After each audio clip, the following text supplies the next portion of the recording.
Bom dia, irmãos. Bom dia.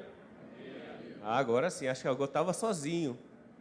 Estava me sentindo sozinho aqui na sala. Sejam muito bem-vindos para mais um dia da nossa Escola Bíblica Dominical. Só esperar mais uns minutinhos, os irmãos terminarem o deslocamento.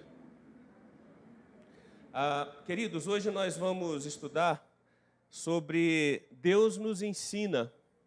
Vamos estudar especificamente sobre a palavra de Deus e os nossos símbolos de fé.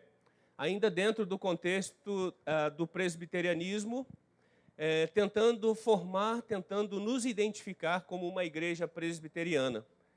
E interessante que nós vamos tratar hoje sobre a palavra de Deus. E normalmente a gente tem dentro do nosso coração uma definição para a palavra de Deus. E eu gostaria de fazer algumas perguntas para os irmãos. Por exemplo, Alexandre, o que é a palavra de Deus para você? A palavra de Deus é amor, é orientação, é um guia. Okay. O que é a palavra de Deus para a senhora? Guia para tudo, para a vida, para toda a vida, para todos os nossos pensamentos e ações. Alguém mais? Carol? A revelação da sua verdade e do que Ele deseja que nós façamos, a forma como nós devemos viver. Isso.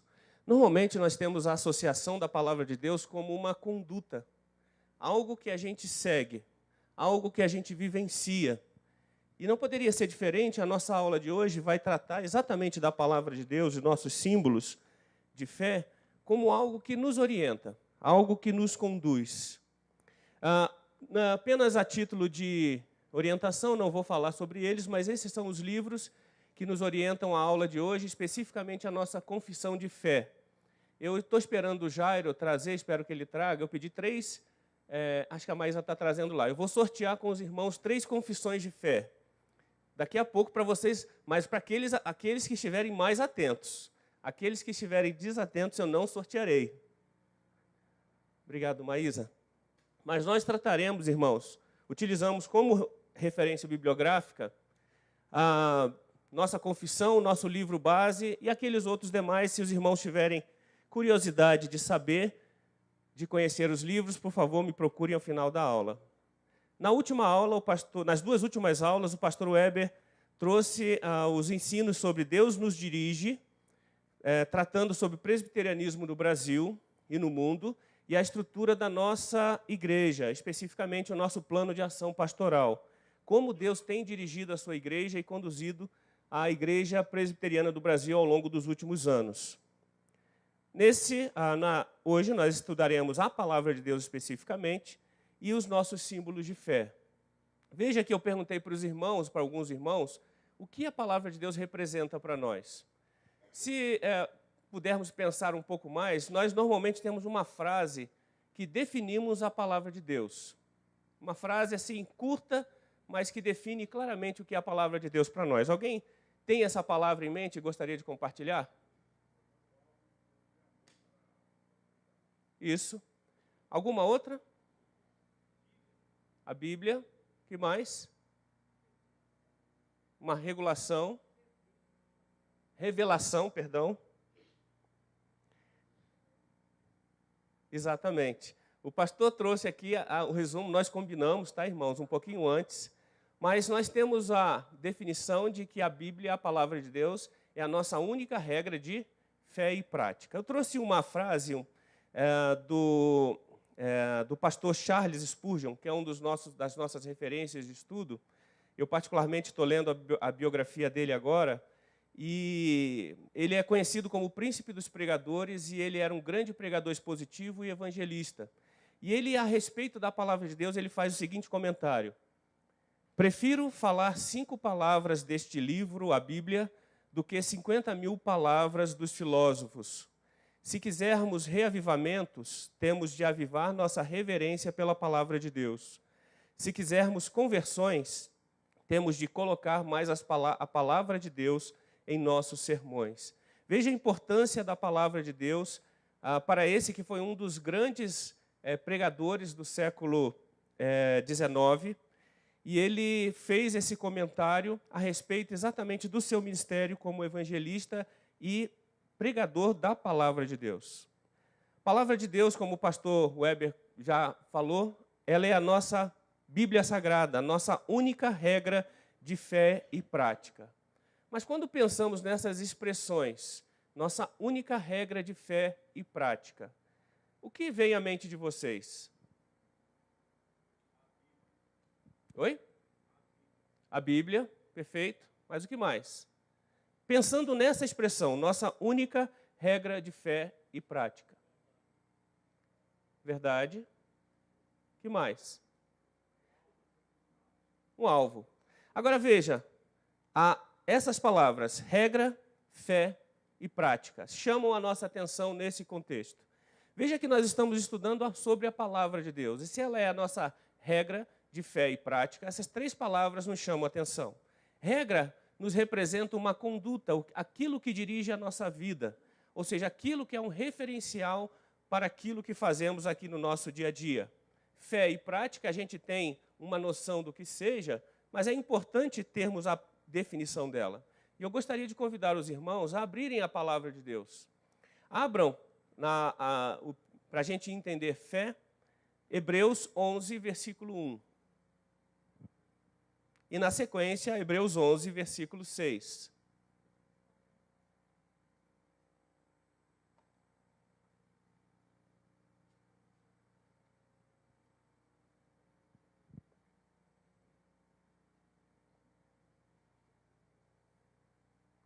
Quem achou pode ler para mim? Hebreus 11, versículo 1, por favor, fique em pé.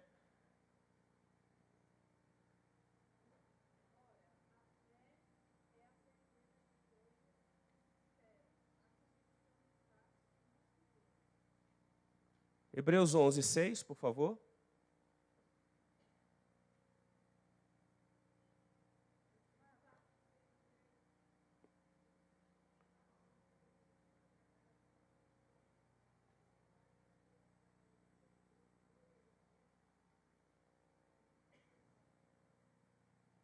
Queridos, nesses dois textos, a palavra de Deus, ela define o que é fé para nós. Veja que a Bíblia, a palavra de Deus, ela é a nossa regra de fé e de prática. A fé é a certeza daquilo que se espera e a convicção de coisas que nós não vemos. Veja que em muitos casos a palavra de Deus vão ter mistérios que nós não entendemos, mas pela fé acreditamos ela ser a palavra de Deus. E o próprio texto de Hebreus fala que sem fé é impossível agradar a Deus. Por isso que tudo acontece pelo passo de fé, pela posição de fé que nós tomamos. Aconteceu alguma coisa aí, mano? O próximo texto é a prática, Tiago 1, 22. Quem poderia ler para mim, por favor?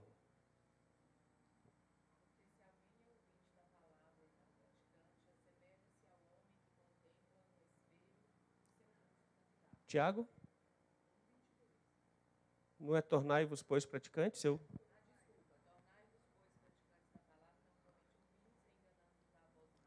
Exatamente, queridos. Então, veja pela perspectiva, nossa única regra de fé e prática. Primeiro, única, não tem outra. Somente a palavra de Deus é a nossa única regra de fé e prática. A regra porque conduz a nossa vida. De fé, porque nós acreditamos nela pela fé. Não existe nada, nenhum fato, ou por mais que nós tentemos encontrar fatos, o que nos move a acreditar na palavra de Deus é exatamente a fé que temos nela em ser a palavra de Deus. De prática, por quê? Se nós somos apenas ouvintes da palavra de Deus e não praticantes, nós estamos nos enganando. Por isso o texto de Tiago 1,22, que fala que nós nos enganamos a nós mesmos. Então, queridos, palavra de Deus, nossa regra de fé e prática. Como é que ela é estruturada? A Escritura Sagrada, ela é... Não está aparecendo, mano?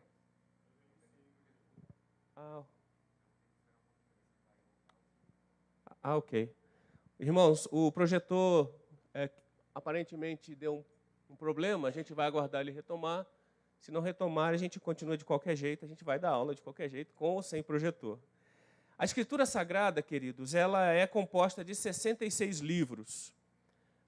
39 livros do Antigo Testamento e 27 livros do Novo Testamento.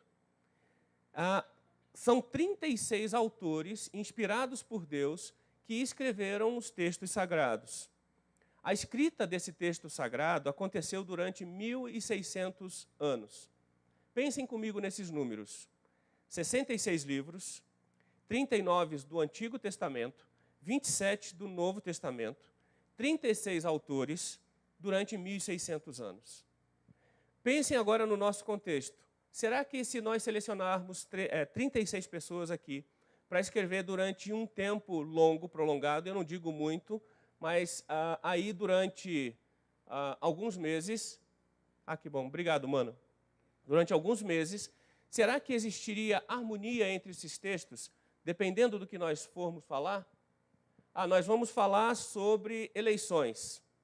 Olha, eu não quero falar sobre eleições, tá, irmãos? Mas nós vamos falar sobre eleições. Selecionamos 36 pessoas e elas vão falar sobre as suas perspectivas. Imagine depois de 6 meses, em janeiro de 2019, o texto que sairia de cada um. Será que ele sairia de maneira a representar uma unidade? Exatamente o contrário acontece com o texto da Palavra de Deus. Mesmo depois de 1.600 anos, 36 autores escrevendo esses textos inspirados pelo Senhor, tanto no Antigo Testamento quanto no Novo Testamento, eles geraram o que para nós é chamado de unicidade bíblica. Ou seja, o texto integral da Palavra de Deus, ele é inspirado pelo Senhor de tal forma que todos os textos, eles apresentam a proposta de salvação, de redenção de Deus para o seu povo.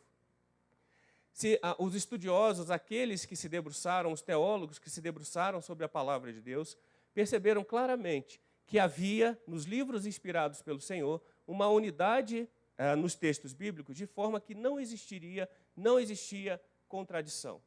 E esse é um grande aspecto para a Palavra de Deus. Por quê? Se não existe contradição na apresentação do seu texto, representa algo muito maior do que nós, como homens racionais, podemos entender. Certamente algo sobrenatural, vindo da parte de Deus para o seu povo. Testamento. O que significa testamento? Alguém quer arriscar?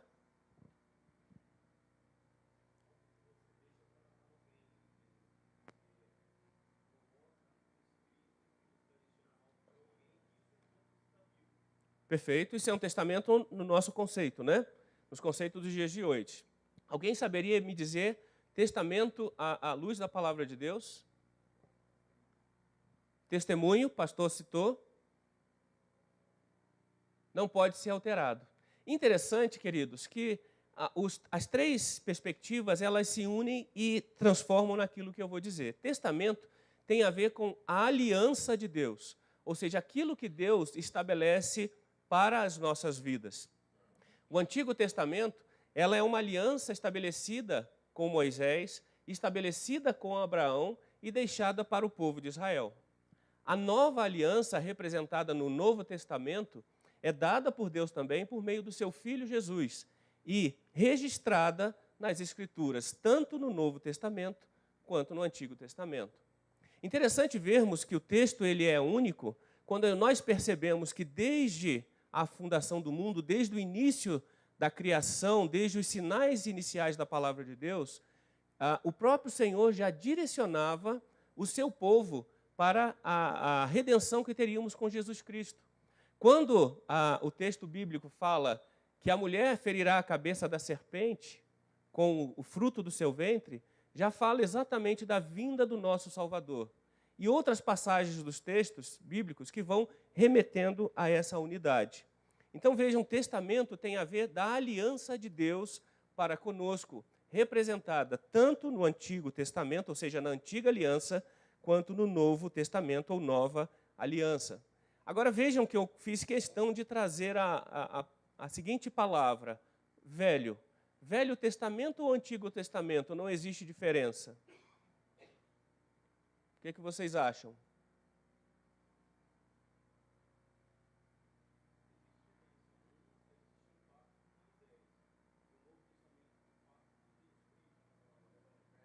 É velho e antigo, é. Existe diferença entre o velho e antigo?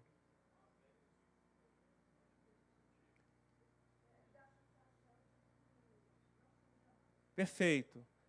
Perfeito, exatamente. Exatamente.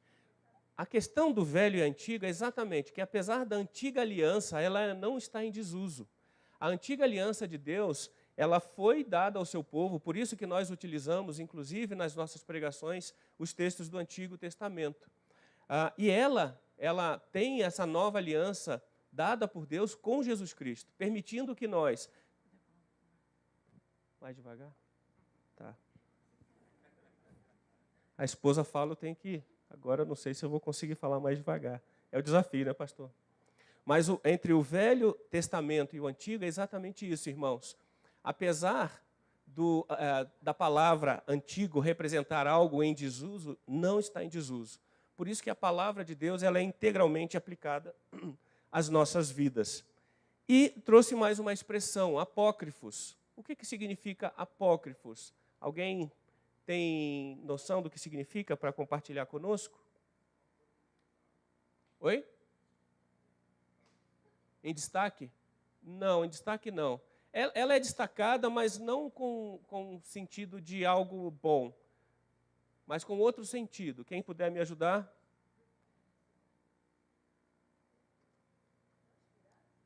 Oi? Não inspirados é um sentido, mas apócrifos especificamente, ele tem o sentido de falso ou suspeito. Lembram do que eu comentei a respeito da unidade da palavra de Deus? Como é que eu garanto a unidade do texto bíblico? De forma que tudo aquilo que está escrito esteja integrado. Ou seja, apesar de durante tanto tempo ter sido aplicada a palavra de Deus, escrita e tudo mais, mas esse texto ele permanece único.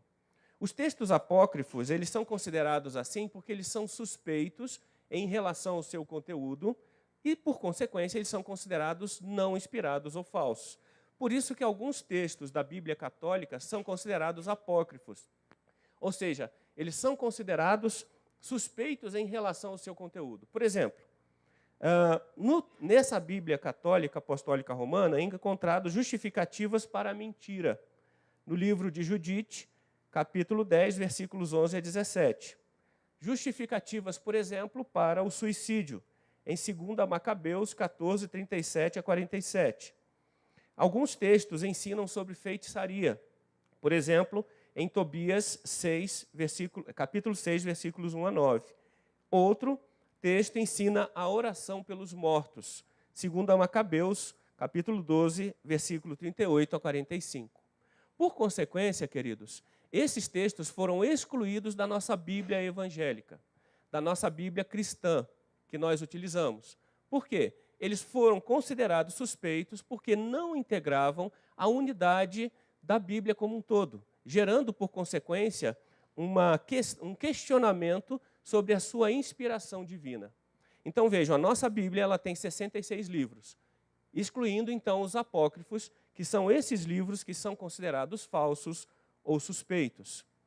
Mas Deus deu essa palavra para a gente, nós sabemos, temos a palavra de Deus escrita, mas quando nós olhamos para a criação e começamos a ver tudo aquilo que Deus nos dá, nós podemos ver a Deus se revelando a nós por meio das coisas que Ele disponibilizou. Por exemplo, quando nós olhamos o céu, olhamos os pássaros, olhamos a natureza, olhamos as coisas que Deus nos deu, nós vemos claramente a revelação de Deus. Ou seja, Deus se revela a nós de duas maneiras. Ele tem a sua revelação geral, pela qual todos os homens não são considerados indesculpáveis por não conhecer a Deus. Não sabia que Deus existia. A revelação geral é nos dada por Deus e a revelação especial. A revelação geral, e eu gostaria de convidar os irmãos mais uma vez a abrirem a palavra no Salmo 19, 1. Está comendo ali do lado. 19, 1.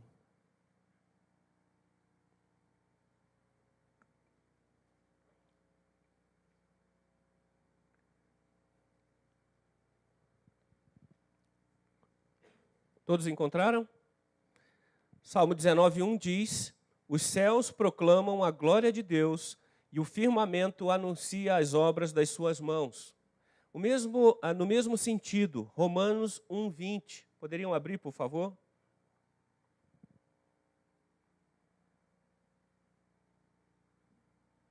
Romanos 1:20.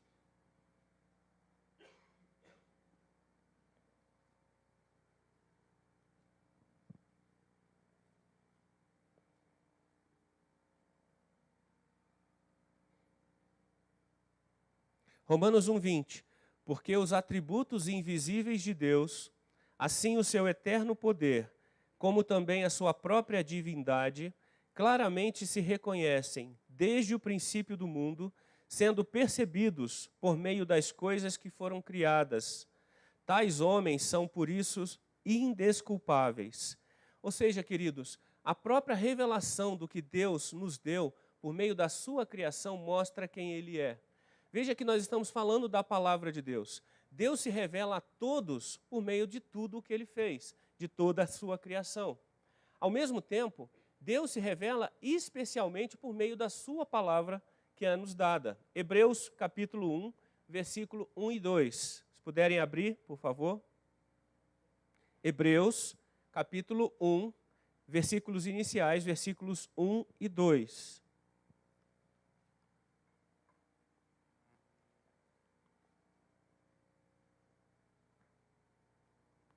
Havendo Deus, outrora falado muitas vezes e de muitas maneiras aos pais, pelos profetas, nesses últimos dias nos falou pelo Filho, a quem constituiu o herdeiro de todas as coisas, pelo qual também fez o universo.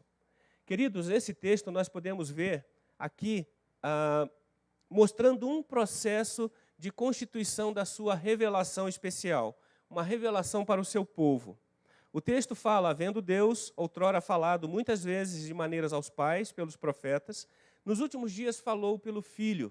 E veja que aqui, Deus, ratificando a sua nova aliança feita com o povo, Ele mostra que o Filho de Deus foi enviado para executar essa nova aliança, permitindo que nós estivéssemos hoje aqui, por meio da nossa declaração, da nossa profissão de fé, confiados no sacrifício de Cristo, naquilo que Ele fez e naquilo que, por meio do sacrifício de Cristo, podemos acreditar que teremos com o nosso Deus. Então vejam, voltando aqui, duas formas de Deus se revelar a nós. Primeiro, revelando de maneira geral e restrita para todos. E a segunda forma, revelar-se de maneira especial por meio da Escritura. Agora, como isso acontece? A revelação, o registro dessa revelação especial, ela acontece por meio do que nós falamos inspiração divina. Ou seja, nós vimos que foram 36 homens que escreveram esse texto. Agora, eu pergunto aos irmãos, esse texto, eles simplesmente copiaram o que Deus soprou no ouvido deles? Como é que aconteceu esse processo? Como é que vocês acham? Alguém quer comentar alguma coisa? Senão eu vou ter que escolher um voluntário. Branca, você sorriu, é você mesma. Como Deus fez, queridos, esse processo? Você pode fazer a pergunta de novo? Sim. Isso é bom, tá vendo? Já vai ganhar o texto da nossa confissão. A pergunta é a seguinte: como Deus, Ele revelou geral, para todo mundo sobre a sua criação. E agora Ele revelou especialmente por meio do texto bíblico para nós. Agora, como é que aquelas 36 pessoas escreveram um texto bíblico? Deus disse cada palavra para cada um daqueles escritores? Eu acredito que foi através do Espírito Santo, né? E elas, na sua infinita misericórdia, as pessoas ouviram e entenderam, de fato, e estavam na vontade de Deus, né? Porque se eu não tiver querendo ouvir a vontade de Deus, eu entendo da minha forma. E eu acredito que todas elas estavam querendo, de fato, entender o que o Espírito Santo estava revelando para elas. Por isso que batia, né? Se encaixou direitinho. Irmãos, a inspiração divina é exatamente isso. O Senhor, ele não ditou as palavras para os autores bíblicos, mas ele, por meio da comunhão que esses autores bíblicos tinham com Deus, eles escreveram exatamente aquilo que o Senhor esperava que fosse escrito. 2 Pedro, capítulo 1, versículo 21. Abram, por favor. Vejam o que diz o texto. 2 Pedro, lá no finalzinho da nossa palavra de Deus, 2 Pedro, capítulo 1, versículo 21. A inspiração divina aconteceu, o Espírito Santo colocando no coração de homens santos a vontade de escrever da parte de Deus. Então vejam o que diz o texto. Porque nunca, jamais, qualquer profecia foi dada por vontade humana. Entretanto, homens santos falaram da parte de Deus, movidos pelo Espírito Santo. Queridos, a palavra de Deus, ela foi escrita de acordo com o contexto da época, de acordo com o autor, de acordo com a influência das variáveis que o remetiam a escrever. Por exemplo, hoje, quando o pastor Jailson pregou sobre Apocalipse, falando de João, ele falou exatamente do contexto que remetia a João estar ali. Por que ele havia escrito, como ele havia escrito o texto de Apocalipse e em quais circunstâncias. Veja, por isso que é importante para nós que vamos estudar a palavra de Deus, não simplesmente ler a palavra de Deus, um texto seco. É importante que entendamos o contexto da palavra de Deus. Por quê? O que influenciou pessoas santas a escreverem a palavra de Deus para deixar a vontade de Deus escrita, revelada para nós, especial como nós aprendemos, tem a ver com essas variáveis. A pessoa que escreveu, qual o contexto. Por isso que existe uma frase, para quem estuda, né, que uma palavra fora de contexto é um pretexto, tá certo? Eu posso utilizar a palavra de Deus da maneira como eu quiser, mas se eu quero aprender da parte de Deus, eu preciso entender, inclusive, qual o contexto que ela se encaixa. 2 Timóteo, capítulo 3, versículo 16, diz assim, 2 Timóteo, capítulo 3, versículo 16, toda a Escritura é inspirada por Deus e útil para o ensino, para a repreensão, para a correção, para a educação na justiça, a fim de que o homem de Deus seja perfeito e perfeitamente habilitado para toda boa obra. Lembram que eu comentei com os irmãos a respeito da unidade do texto bíblico? Nós aprendemos, um dos princípios da reforma, trazido por Lutero, sola scriptura, só a Escritura. A Escritura ela é suficiente para nos dirigir, para ser a nossa regra de fé e prática. Eu não preciso buscar nenhuma informação em qualquer outro instrumento para me dar aquilo que a Escritura pode me dizer. Por exemplo, se eu quero aprender sobre determinado assunto, eu vou estudar na Escritura e vou buscar o entendimento, a compreensão da parte de Deus diante daquele assunto. Nós vamos fazer um testezinho, se Deus quiser, no finalzinho, sobre isso. Então vejam, toda a Escritura, queridos, sem exceção, eu não posso excluir uma vírgula. Toda a Escritura ela é inspirada por Deus, útil para o ensino, útil para a repreensão, para nos repreender naquilo que fazemos de errado, para corrigir as nossas atitudes, para nos educar na justiça de Deus, a fim de que nós, homens, de que o homem de Deus seja perfeito e perfeitamente habilitado para toda boa obra, de forma que glorifiquemos a Deus. O mesmo fator que inspirou homens a escrever a palavra de Deus é o fator que deve ser motivador para nos inspirar a viver no nosso dia a dia. A comunhão com Deus fez com que homens santos escrevessem da parte de Deus e deixassem esses ensinamentos para nós. Da mesma maneira que a mesma motivação, a vontade de comunhão com Deus, de glorificar o nome dEle, de parecer mais com o nosso Mestre, deve ser o fator motivador para estudarmos a Escritura Sagrada. Por isso, quando pensamos nessa classe, especificamente presbiterianismo, veja que nós não pretendemos aqui simplesmente passar uma orientação sobre a igreja, mas sim permitir que, pela compreensão do que somos como igreja, possamos transformar o mundo à nossa volta, transformando a nós mesmos, transformando as nossas famílias, transformando a nossa sociedade, transformando a nossa nação. Isso é o que nos impulsiona como igreja, a Igreja Presbiteriana de Brasília, a estudar, por exemplo, aquilo que motiva e que nos ensina a identidade presbiteriana. Agora, queridos, temos a inspiração da palavra de Deus. A palavra de Deus foi inspirada. Os homens, inspirados pelo Espírito Santo, escreveram da parte de Deus para cada um de nós. Eu falei para os irmãos que não é simplesmente pegar os textos bíblicos e ler, porque podemos ter vários contextos que influenciam o nosso entendimento. Como devemos ler, então, e estudar a palavra de Deus? Para isso, irmãos, precisamos de iluminação divina. O texto, se pegar um texto bíblico e dar na mão de uma pessoa que não é cristã, que não acredita, que não professa a sua fé no texto bíblico, vai ter um entendimento totalmente diferente. Por exemplo, utilizando ainda o próprio exemplo das eleições, eu tenho recebido milhares de WhatsApp, creio que os irmãos também, com vários textos separados. Textos que vão falando que querem remeter a A ou a B. Aqui sem crítica ou demérito à atitude.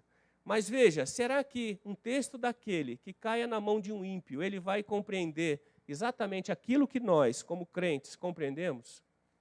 Os textos bíblicos, eles serão compreendidos para aqueles que foram alcançados pelos eleitos do Senhor. Aqueles que foram eleitos por Deus muito antes da fundação do mundo. Perdoe. Então, 2 Coríntios, capítulo 2, versículo 14, diz assim. Aqueles que quiserem abrir, 2 Coríntios, capítulo 2, versículo 14. Ora, o homem natural não aceita as coisas do Espírito de Deus, porque eles são loucura, e não pode entendê-las, porque elas se discernem espiritualmente. Então vejam, se nós temos uma palavra revelada por Deus, dada para o seu povo, para a compreensão da nova aliança, aliança feita em Cristo, somente o seu povo irá compreender. Está errada? Então, encontrem para mim esse texto, por favor, e me digam. É o primeiro? Primeiro 14? 1 Coríntios, perdão, irmãos. 1 Coríntios 2,14. Isso é só para ver se vocês estão atentos, tá? Isso é teste que o professor faz aqui de vez em quando para ver se a turma está ligada. Mas obrigado pela correção. 1 Coríntios 2,14.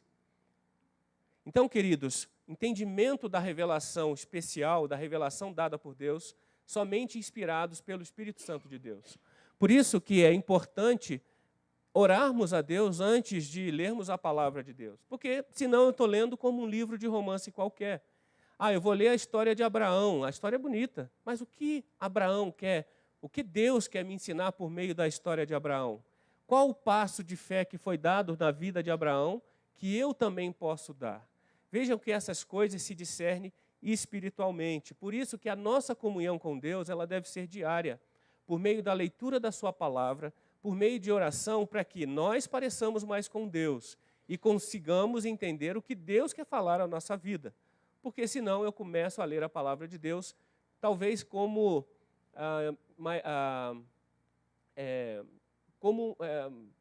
um livro esotérico. Eu começo a ler palavras da Bíblia que vão me dar alguns ensinamentos que, na verdade, nem são inspirados pelo Espírito Santo do Senhor. Então, isso é muito importante para nós que estamos buscando esse entendimento. Oi, Renato.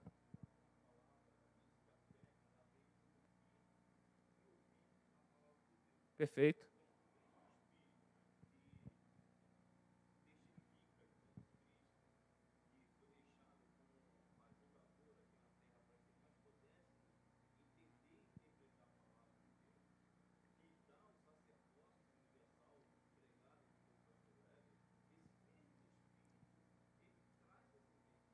Sim.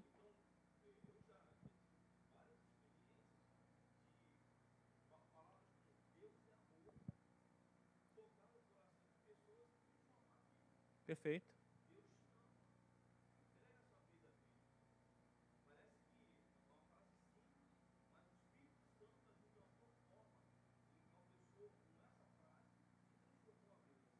Perfeito.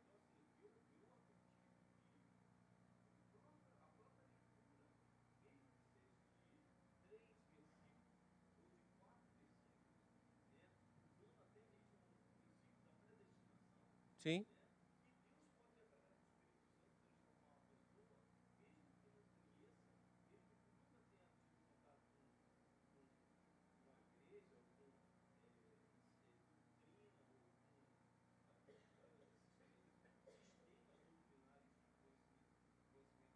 Perfeito. Concordo plenamente e assino embaixo em tudo o que você disse. Por exemplo, o próprio Ministério dos Gideões é simplesmente entregar a palavra de Deus. Nós temos testemunhos de que pessoas, alguns deles até drogados, usavam o próprio texto bíblico para fazer uso da droga e foram convertidos porque ao abrirem o texto, viram o texto que falava e foram transformados pela palavra de Deus. Eu creio nisso também, Renato. O que eu estou comentando aqui a respeito do estudo, veja, fomos convertidos. Aceitamos a palavra de Deus como nossa única regra de fé e prática. A expressão que se segue é o seguinte: e daí? O que eu faço com isso? Veja que o nosso processo é de amadurecimento espiritual. A palavra diz que nós não devemos mais ficar como crianças, bebendo daquele leite, muitas das vezes, que não nos alimenta. Nós, como crentes, se queremos parecer mais com o nosso Salvador, precisamos buscar e nos aprofundar na palavra de Deus, para que essa palavra de Deus cresça em nós e nos santifiquemos à imagem e semelhança do Senhor. Concordo com você em tudo. Veja que esse é o processo do conhecimento, do impacto, daquilo que Deus usa para transformar a pessoa. A grande questão, e daí? Ficamos apenas ainda no pouquinho ou buscamos algo mais profundo para nos transformar? Entende? Essa foi a questão que eu comentei a respeito da iluminação. E por isso precisamos dessa comunhão com Deus em oração, inclusive para que o Senhor fale ao nosso coração. Porque como nós entenderemos um texto? Acabamos, se não conseguimos compreender o contexto, aquilo que o Senhor nos ensina, acabamos muitas das vezes deixando de aprender aquela porção maravilhosa que o Senhor quer nos dar. Amém?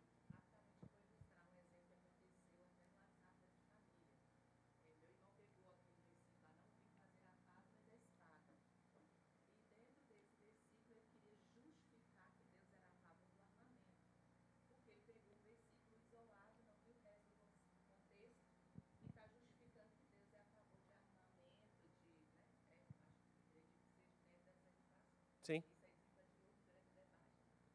Ok. E é isso mesmo, isso mesmo. Então, queridos, para nós continuarmos, que eu ainda quero dar meus 10 minutos de perguntas, Renato. Depois você vai me tirar dos meus 10 minutos. Para estudarmos a palavra de Deus, temos que acreditar, em primeiro lugar, que ela é inspirada pelo Senhor, que aquilo é a palavra do próprio Deus. Se acreditarmos pela fé que aquilo verdadeiramente é a palavra de Deus, tudo, desde capítulo 1 de Gênesis até o capítulo final de Apocalipse, aquilo é a palavra de Deus. Eu vou procurar viver aquilo de maneira intensa, porque aquilo é a palavra do nosso Deus para cada um de nós. E, para isso, precisamos buscar a iluminação divina.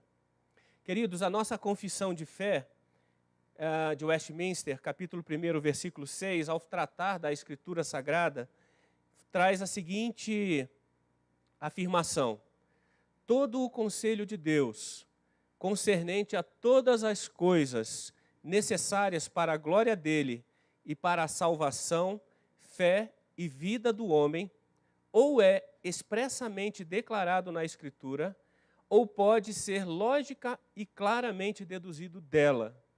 À Escritura nada se acrescentará em tempo algum, nem por novas revelações do Espírito, nem por tradições dos homens. Reconhecemos, entretanto, ser necessária a íntima iluminação do Espírito de Deus para a salvadora compreensão das coisas reveladas na palavra. Texto da nossa confissão de fé, remetendo ao entendimento do que é a Escritura Sagrada para nós, Igreja Presbiteriana, para nós, povo de Deus. E por que eu utilizei essa pequena citação da confissão de fé? Para fazer a conexão com o próximo item que nós vamos falar, queridos, que são os nossos símbolos de fé. Símbolos de fé são aquilo que representam a nossa fé. Por exemplo, aquilo que representa a minha identidade como igreja presbiteriana.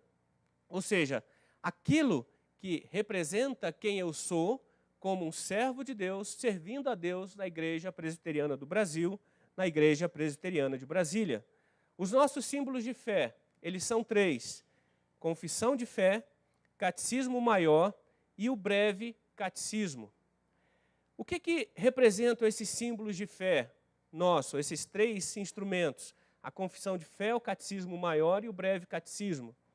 Eles são a exposição das doutrinas ensinadas na Bíblia. Agora, voltando ao slide anterior. O que eu fiz foi nada mais do que expor e explicar o que já estava na Escritura, como nós vimos anteriormente.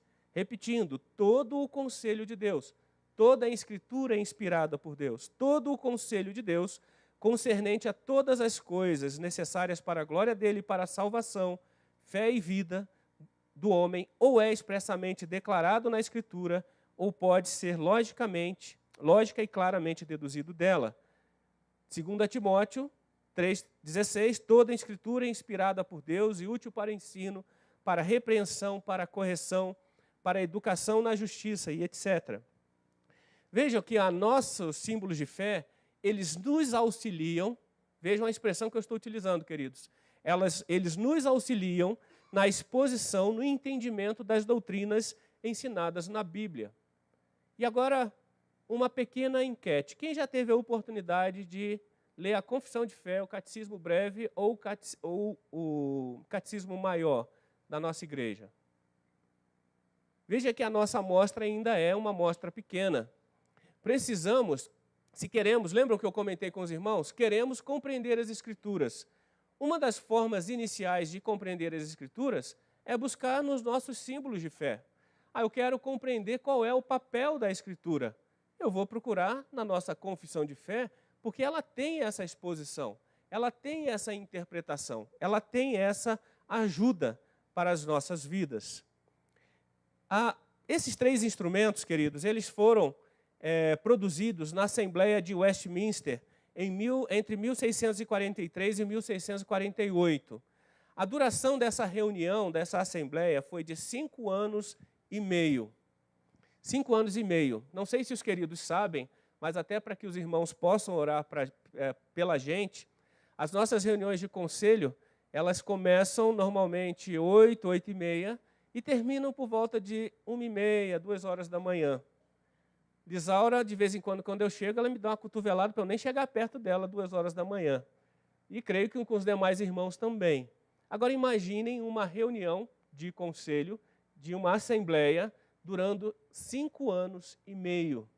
5 anos e meio aconteceu a Assembleia de Westminster. O contexto da Assembleia de Westminster ele é muito importante para que a gente possa entender o que aconteceu, por que os nossos símbolos de fé são o que são. Ele acontece a partir do surgimento da Igreja Anglicana na Inglaterra. O rei Eduardo VIII, Henrique VIII, ele queria casar de novo e não queria ficar mais casado com a antiga esposa. E ele criou a sua própria igreja. Se a Igreja Católica Apostólica Romana não me permite, eu vou criar a minha própria igreja, a Igreja Anglicana. Ao longo dos anos, irmãos, ao longo dos anos futuros, houve uma sucessão de filhos e filhas, cada um com a sua vertente religiosa. Se era católico ou era anglicano e assim sucessivamente. Até chegar, deixa eu pegar aqui as minhas anotações, o rei Carlos VI, se não me engano, Carlos I, ele assumiu o trono e ele, nesse período, ele permitiu, mesmo sendo episcopal, ele permitiu que a igreja a Inglaterra retornassem os antigos presbiterianos que tinham sido expulsos, os antigos escoceses, né? Nesse processo, houve uma tentativa de que a liturgia dos escoceses veja que a Inglaterra e a Escócia são separadas, e existe ainda até algumas questões entre eles até os dias atuais, mas nos anos que se passaram, os escoceses quiseram levantar, assinando um pacto de defesa do presbiterianismo, levantar contra o próprio rei inglês. Nesse período, houve uma confusão muito grande. O rei instituiu uma guerra para combater esse novo levante e convocou, por consequência, porque ele precisava de homens e dinheiro, ele convocou um parlamento, convocando esse parlamento que se chamou Assembleia dos Teólogos, cujo objetivo principal era fornecer recursos para o rei combater essa nova questão religiosa que acontecia na Inglaterra. Só que a maioria da Assembleia ela foi formada por ministros presbiterianos. Ela foi formada por puritanos da época que tinham como princípios o zelo pela forma de governo, o zelo pelo sistema de doutrina e o zelo pelo sistema de culto. E vejam que isso é a base da nossa igreja presbiteriana. Logo a seguir, o tempo foi passando, essa assembleia, esse parlamento convocou uma assembleia que veio a se reunir na abadia de Westminster e, por consequência, veio se debruçar durante todo esse tempo sobre as questões religiosas. Por exemplo, essa assembleia, para tratar dessas questões de governo, doutrina e culto, ela foi composta por 121 ministros capazes da Inglaterra, 20 membros da Câmara dos Comuns, que seria comparada à nossa Câmara dos Deputados, e 10 membros da Câmara dos Lordes, que seriam comparados ao nosso Senado Federal. Todos eles eram puritanos e calvinistas, e, a posteriori, principalmente porque a Inglaterra precisava do apoio da Escócia, foram agregados 6 escoceses, 4 pastores e 2 presbíteros a esse grupo, que, a partir desse grupo formado, promoveram uma reforma profunda, reforma religiosa profunda na Inglaterra, trazendo, então, os nossos símbolos que nós falamos aqui, a confissão de fé e os catecismos. A duração desse processo de reforma inglesa durou desde Henrique VIII até a conclusão da confissão de fé, 115 anos, vários momentos de alto e baixo. O centro da discussão e dessa reforma foi a teologia trazida pelos puritanos, que não concordavam com simplesmente as igrejas agirem centradas no homem, principalmente a partir da herança de Henrique VIII, focando-se no governo, na doutrina, no culto, na disciplina e na vida. Veja que isso, normalmente, o contexto da palavra puritano ela tem uma conotação pejorativa. Mas, queridos, o entendimento de puritano é serem mais bíblicos, ou seja, buscarem mais a essência da palavra de Deus, mais puros. Quais foram os produtos da Assembleia de Westminster? Não foi só os catecismos e a confissão. Teve o diretório do culto público a Deus, forma de governo eclesiástico e ordenação, confissão de fé, catecismo maior e breve e o saltério. Nas palavras de um dos membros da Assembleia, a confissão de fé, depois de 5 anos e meio, ela foi considerada uma declaração sábia, completa e equilibrada da nossa fé. Por isso, o estímulo de nós, como Igreja Presbiteriana de Brasília e do Brasil, de que os irmãos conheçam a confissão de fé. Por quê? Ela vai permitir o entendimento da Escritura Sagrada, principalmente naqueles pontos muito mais complexos para nós. De certa forma, a confissão de fé nos apresenta o tripé presbiteriano. Forma de governo, a nossa forma de governo é conciliar, não é episcopal ou congregacional. Exemplo, a igreja quer comprar um carro. No modelo conciliar, o conselho vai analisar a compra do carro, de acordo com todas as circunstâncias e limitações. No governo episcopal, somente o pastor toma a sua decisão de compra. No governo congregacional, o colegiado, o pastor, traz para a Assembleia decidir a compra do carro. E isso acontece com qualquer decisão da igreja. Ou seja, nós, como presbiterianos, somos conciliares. Por isso que elegemos presbíteros e diáconos para exercerem as suas funções. E isso acontece em todas as instâncias. O nosso sistema doutrinário, aplicável à inerrância e à unicidade da Bíblia e exposição pelos seus símbolos de fé. Veja, um ponto interessante, inerrância e unicidade. Unicidade, o texto é único, ele é integral. E inerrância, a Bíblia, por ser palavra de Deus, ela não erra, ela não falha. E a exposição, o entendimento pelos seus próprios símbolos de fé.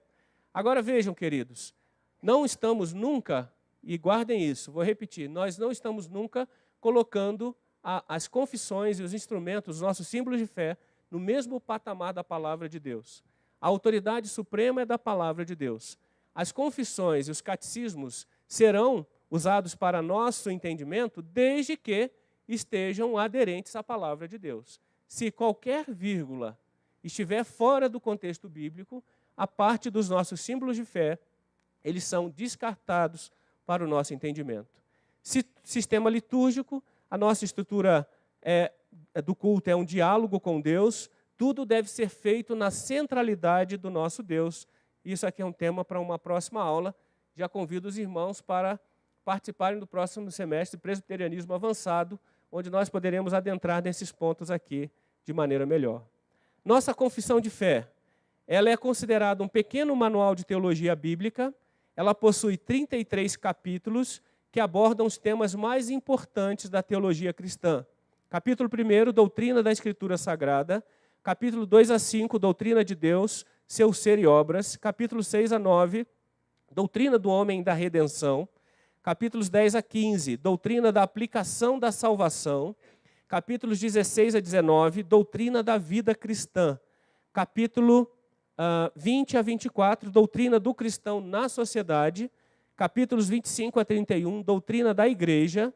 E capítulo 32 a 33, doutrina das últimas coisas. Então, queridos, querem entender? Busquem nos nossos símbolos de fé. Os catecismos.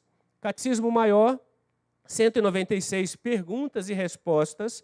A primeira parte vai tratar de 1 a 5 da finalidade do ser humano, da existência de Deus, da origem e da veracidade das Escrituras.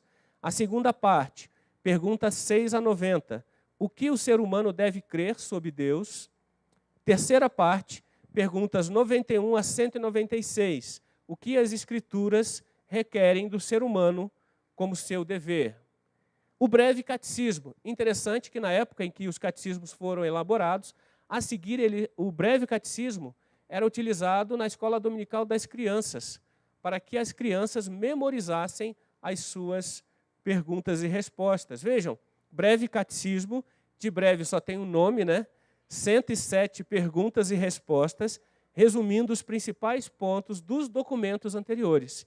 Ele extrai dos documentos anteriores o mais importante e traz para um entendimento mais facilitado de perguntas e respostas. Inclui uma abordagem detalhada dos 10 mandamentos, que vai da pergunta 41 a 81.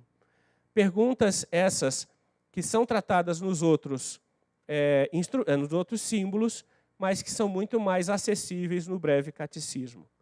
Queridos, veja que a nossa aula ela é curtíssima e uma pergunta surge disso tudo. Nós temos a Escritura, palavra de Deus, inspirada pelo nosso Deus para a nossa vida. Temos os nossos símbolos de fé, que são a exposição daquilo que é colocado na Escritura. Uma pergunta veio à minha cabeça, creio que isso tem a ver com vocês também. Mas isso tem aplicação prática em minha vida? Isso tem aplicação prática para a minha vida? Eu trouxe 2 exemplos aqui para nós finalizarmos a aula e vamos ter 5 minutos ainda para perguntas e respostas. Posso me divorciar?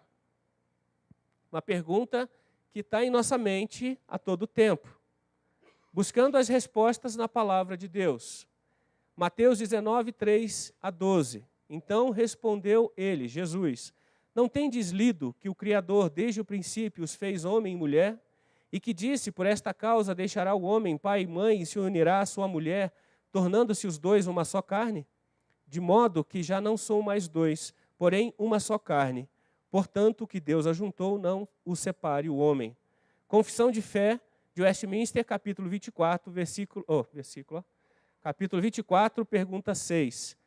Posto que a corrupção do homem seja tal que o incline a procurar argumentos a fim de indevidamente separar aquele que Deus uniu em matrimônio, e aí continua, porque não era o objetivo continuar. Outra pergunta. Com o arrependimento, Posso continuar fazendo a mesma coisa de antes? 2 Coríntios 5, 16 a 17. E assim que nós, daqui por diante, a ninguém conhecemos segundo a carne. E se antes conhecemos Cristo segundo a carne, já agora não o conhecemos deste modo. E assim, se alguém está em Cristo, é nova criatura. As coisas antigas já passaram, eis que se fizeram novas. Confissão de Fé de Westminster, capítulo 15, pergunta 2. Afirmação 2. O pecador, pelo arrependimento, de tal maneira sente e aborrece os seus pecados, que deixando-os se volta para Deus, tensionando e procurando andar com Ele em todos os caminhos dos seus mandamentos.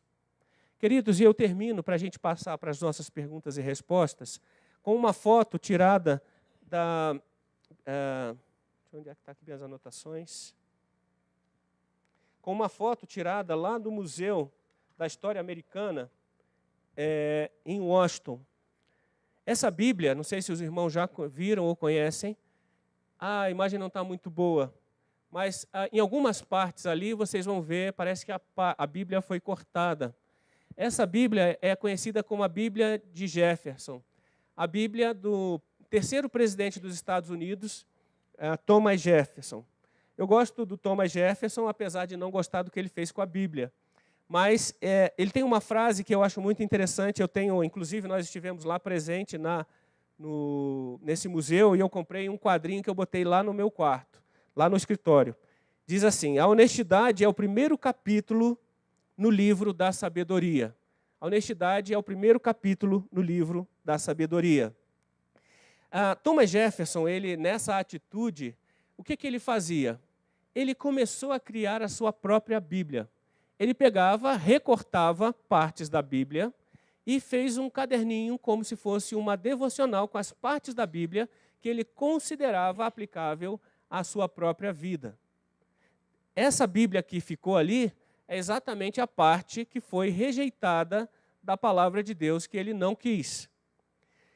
Ele agia da seguinte maneira: após um dia de trabalho como presidente na Casa Branca, ele se preparava para algo mais agradável. Pegava 2 Bíblias, abria nos evangelhos e com uma faca, talvez uma navalha, começava a recortar as Bíblias, e uma depois da outra.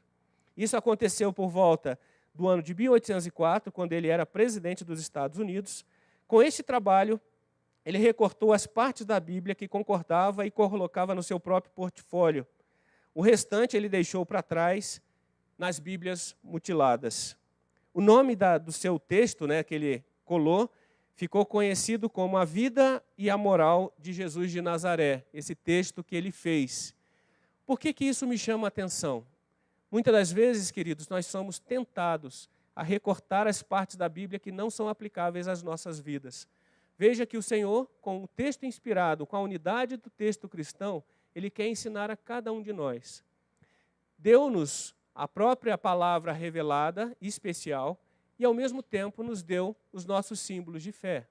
Queremos parecer mais com o Senhor, ou queremos deixar aí a nossa Bíblia recortada somente com as partes que nos interessam? A nossa classe tem por objetivo principal permitir que a partir dela os irmãos sejam transformados. Então usem aquele bem precioso que o Senhor deu a vocês, que é a palavra de Deus. Estudem ela, estudem o seu contexto, estudem as confissões. Tenho certeza que ao final de algum tempo nós poderemos parecer mais com o nosso Senhor. Que Ele nos abençoe. Temos alguns minutinhos ainda para a pergunta e depois eu vou orar. Gostaria de abrir ainda para os nossos queridos. Renato, você tem que perguntar uma pergunta. Eu separei tempo para você. Eu estou brincando, por favor.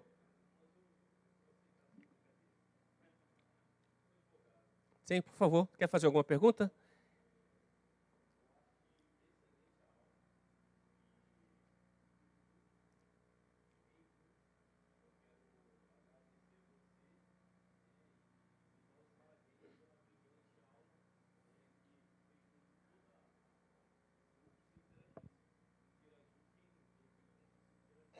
Ok. Deus nos abençoe, a glória do nosso Senhor. A gente é apenas um instrumento aqui. Com sinceridade eu falo isso. Eu tenho certeza que eu, o pastor Weber e o Júnior, que estará aqui daqui a alguns dias, colocamos a nossa vida à disposição. Que o Senhor nos abençoe, queridos. Eu gostaria de convidá-los a se colocar em pé, e se ninguém tem mais nenhuma pergunta, para que a gente possa orar ao nosso Deus. Alguém gostaria de fazer essa oração? O pastor quer falar aqui. É porque nós falamos sobre a Bíblia e nós levamos muito a sério a palavra de Deus.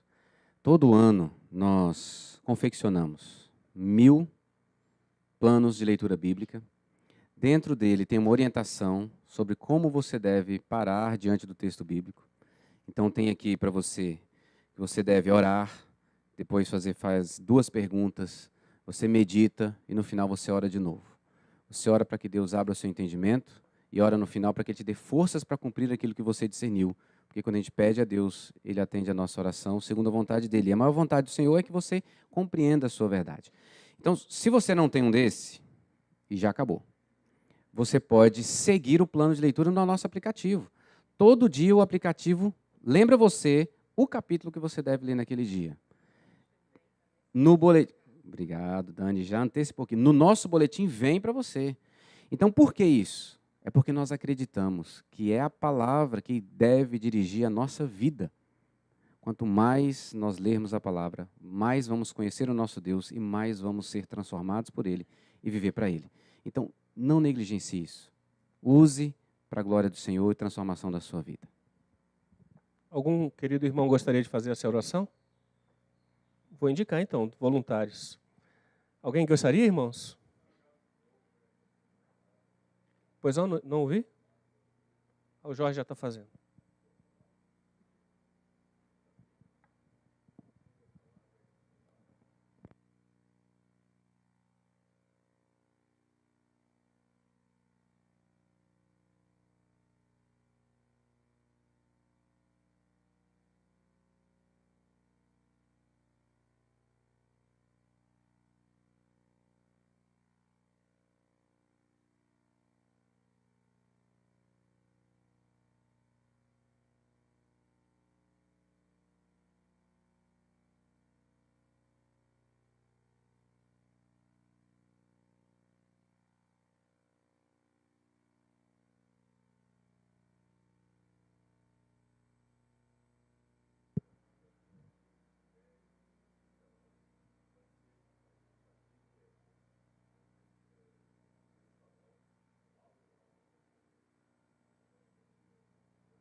Amém. Irmãos, muito obrigado pela atenção. Um bom domingo, um bom dia na presença do nosso Deus.